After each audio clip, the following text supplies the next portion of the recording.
भारत में थमने का नाम नहीं ले रहा कोरोना का कहर। अब तक 2293 लोगों की मौत, 70,756 लोग कोरोना से बीमार। लॉकडाउन के बीच पटरी पर दौड़ने को तैयार पैसेंजर ट्रेन। पहले दिन दिल्ली से चलेंगी 8 ट्रेनें। यात्रा के दिन मास्क के साथ कंफर्म टिकट जरूरी। आज ऑटो और टैक्सी सेवा शुरू करने को लेकर घोषणा कर सकती है सरकार। लॉकडाउन के बीच घर से रेलवे स्टेशन तक पहुंचने के लिए पब्लिक ट्रांसपोर्ट जरूरी। राज्य सरकारें कर सकती हैं ऐलान। राशन कार्ड पर सरकार ने बदले नियम। 30 सितंबर तक बढ़ाई राशन कार्ड को आधार से लिंक करने की समय सीमा। करीब 80 करोड़ लोगों को मिली राहत। दिल्ली में कोरोना से मौत के आंकड़ों पर विवाद। एमसीडी का दावा, 340 लोगों ने गंवाई जान। केजरीवाल सरकार के मुताबिक 73 लोगों की हुई है मौत। आज हो सकता है दूसरे प्रोत्साहन पैकेज का ऐलान। चरणबद्ध तरीके से होगी प्रोत्साहन पैकेज की घोषणा। 1,70,000 करोड़ के राहत पैकेज की पहले ही घोषणा कर चुकी है केंद्र सरकार। वंदे भारत मिशन के तहत भारतीय नागरिकों की स्वदेश वापसी का सिलसिला जारी। सोमवार रात 178 भारतीयों को लेकर कोच्चि पहुंचा विमान। 5 बच्चे और 1 नवजात भी था शामिल। कोलकाता की निजी फर्म ने किया 1 करोड़ टेस्ट किट तैयार करने का दावा। कहा सिर्फ 500 रुपये में होगी जांच, 90 मिनट में आएंगे जांच के नतीजे। स्टैनफोर्ड और आईआईटी के पूर्व छात्रों की सराहनीय पहल। सार्वजनिक जगहों को कीटाणु रहित बनाने के लिए तैयार किया रोबो। कोरोना से जंग में मिलेगी मदद। कल से पहली बार सुप्रीम कोर्ट में बैठेगी एकल पीठ। जमानत और ट्रांसफर जैसे मामलों पर होगी सुनवाई।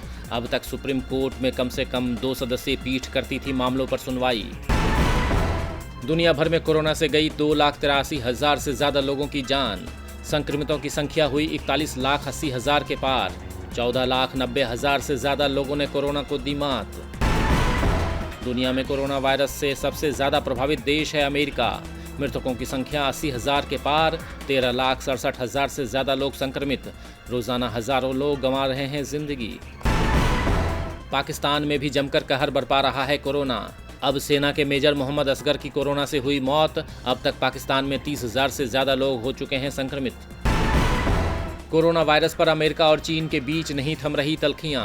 अमेरिका ने चीन पर लगाया कोरोना फैलाने का आरोप। बीजिंग ने दिया जवाब। कहा ट्रंप दोबारा राष्ट्रपति बनने के लिए लगा रहे हैं आरोप।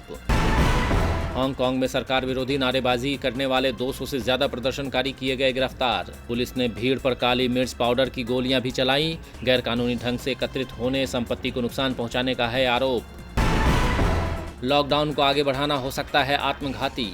दिग्गज उद्योगपति आनंद महिंद्रा का बयान। कहा निचले तबके को होगा भारी नुकसान। मौजूदा वित्त वर्ष में 0.5% रह सकती है भारत की आर्थिक विकास दर। बैंक ऑफ अमेरिका की रिपोर्ट। राजकोषीय घाटा बढ़कर 5.80% तक पहुंचने का अनुमान। लॉकडाउन के बाद महंगा हो सकता है पेट्रोल और डीजल। तेल कंपनियां पेट्रोल और डीजल के खुदरा मूल्य का रोजाना कर सकती हैं संशोधन। ग्राहकों की जेब पर पड़ सकता है असर। एसबीआई ने दिया ग्राहकों को बड़ा झटका। आज से बदल जाएंगी एफडी की ब्याज दरें। 3 साल की अवधि वाली एफडी पर ब्याज दरें 0.20% तक घटाई। और हफ्ते के दूसरे कारोबारी दिन शेयर बाजार में दिखी भारी गिरावट। सेंसेक्स करीब 387 अंक की गिरावट के साथ 31,174 अंक के स्तर पर खुला। निफ्टी 104 अंकों की गिरावट के साथ 9,135 के स्तर पर खुला।